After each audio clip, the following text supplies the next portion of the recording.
नमस्कार दोस्तों, जैसा कि हमने पिछले एपिसोड में भी एपिसोड 5 में भी जिक्र किया कि जब स्वामी विवेकानंद अमेरिका में विश्व विख्यात हो गए तो वहाँ पर बहुत बड़ी बड़ी शख्सियतों ने उनसे मुलाकात की। ऐसी शख्सियतों में से एक का जिक्र हमने पिछले एपिसोड में किया जिनका नाम था एम्मा काल्वे, विश्व सुंदरी, ओपेरा सिंगर, वर्ल्ड फेमस। आज हम बात करेंगे कि किस तरह से स्वामी विवेकानंद की मुलाकात दुनिया के सबसे रिचेस्ट मैन उस वक्त के रॉकफेलर से हुई और किस तरह से उस मुलाकात ने रॉकफेलर का जीवन बदल दिया। ये जो हम वृत्तांत बता रहे हैं ये सारा कोई मनगढ़ंत घटनाएं नहीं हैं। ये एम्मा काल्वे की डायरी और उनकी एक फ्रेंड मैडम वर्नियर उनके द्वारा लिखे हुए नोट्स में से उपलब्ध डिटेल्स हैं जो जिनका जिक्र हम आज आपके साथ करेंगे। पहले हम थोड़ा बताएंगे रॉकफेलर कौन थे और किस तरह के शख्सियत थे। जैसे पहले बताया कि सारी दुनिया के सबसे बड़े दौलतमंद रिचेस्ट मैन थे रॉकफेलर, बल्कि ये कहा जाता है कि शायद एवर रिचेस्ट थे, क्योंकि आज का जो रिचेस्ट मैन जैसे बिल गेट्स हुए हैं तो उनसे कहते 8 गुना ज़्यादा वेल्थ थी रॉकफेलर की।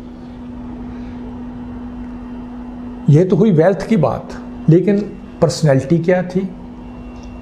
मैडम वर्नियर अपने नोट्स में लिखती हैं कि वो थोड़े स्ट्रॉन्ग विल्ड थे, थोड़े हठधर्मी भी थे।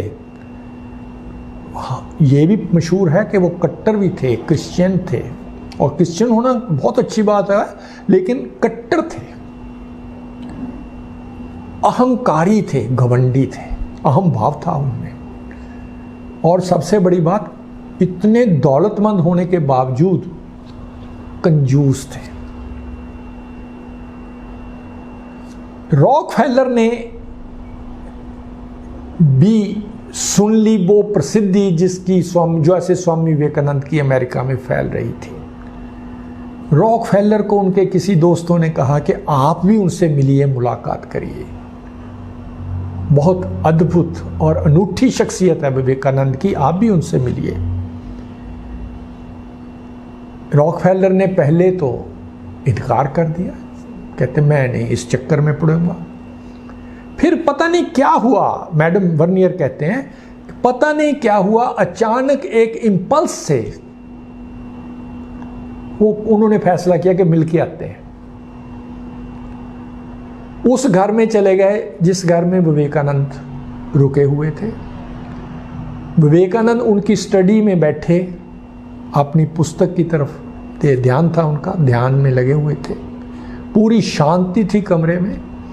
रॉकफेलर अपने साथ बटलर को लेके गए। हम समझते हैं बटलर होता है जो घर में डोमेस्टिक सर्वेंट और आमतौर पर खाने पीने का इंतज़ाम जब डाइनिंग टेबल वगैरह का करता है, तो बटलर को साथ ले गए और बिना अपना अनाउंस किए, बिना बताए कि मैं आपके कमरे में आ रहा हूँ, स्वामी विवेकानंद जिस कमरे में बैठे थे उस कमरे में चले गए। विवेकानंद अपना ध्यान में बैठे हुए हैं, बिना उसकी तरफ आंख उठाए रॉकफेलर की तरफ विवेकानंद ने कहा कि भाई आप तो बड़े परेशान रहते हो, आप तो बड़े दुखी मन से हमेशा दुखी रहते हो, चिड़े रहते हो, परेशान रहते हो, कष्ट में आपको तो बड़े कष्ट रहते हैं। आपने इतनी दौलत कमाई है, क्या करोगे इस दौलत का?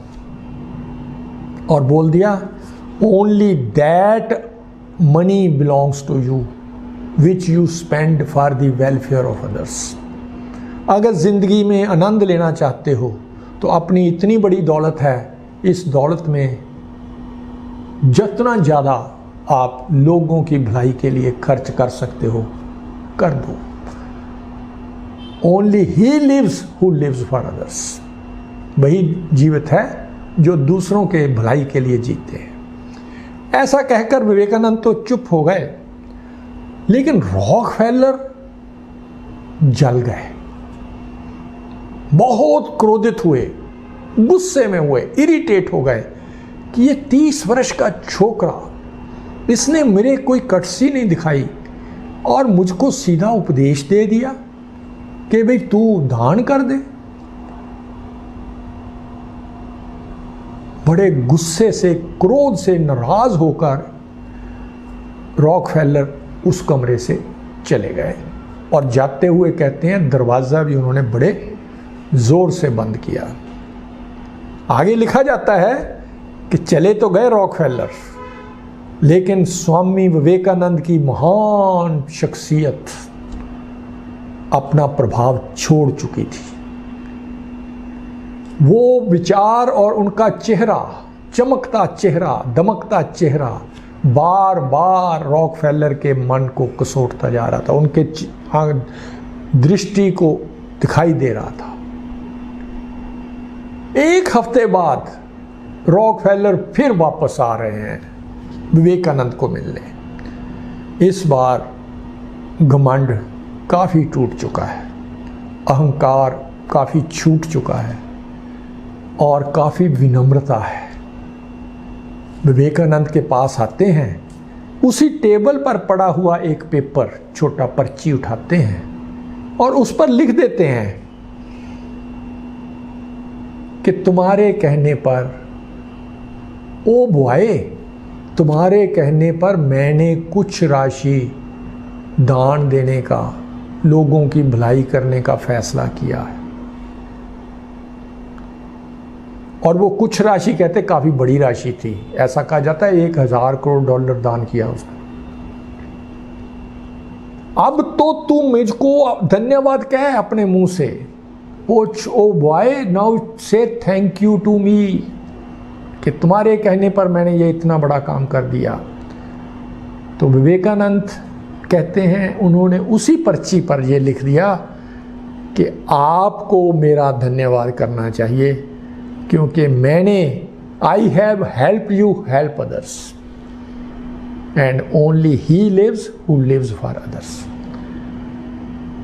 कहते हैं उसके बाद रॉकफेलर का जीवन में एक बहुत बड़ी ट्रांसफॉर्मेशन आई। ये जो दान दिया था, उन्होंने पहला दान जिंदगी का दिया था, विवेकानंद को मिलने के बाद दिया था।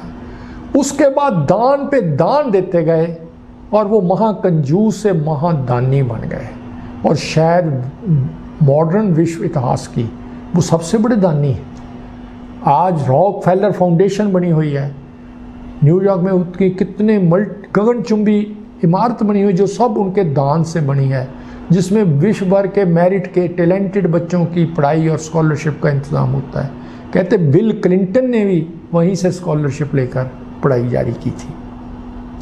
तो इस तरह से एक रॉकफेलर का जीवन सफल किया, जीवन को ट्रांसफॉर्म किया विवेकानंद की एक टच ने। अगर आपको ये अच्छा लगा तो इसको लाइक बटन को प्रेस करिए और सब्सक्राइब बटन को प्रेस करिए। आप अपने कमेंट्स भी दे सकते हैं। धन्यवाद, थैंक यू, जय हिंद, नमस्कार।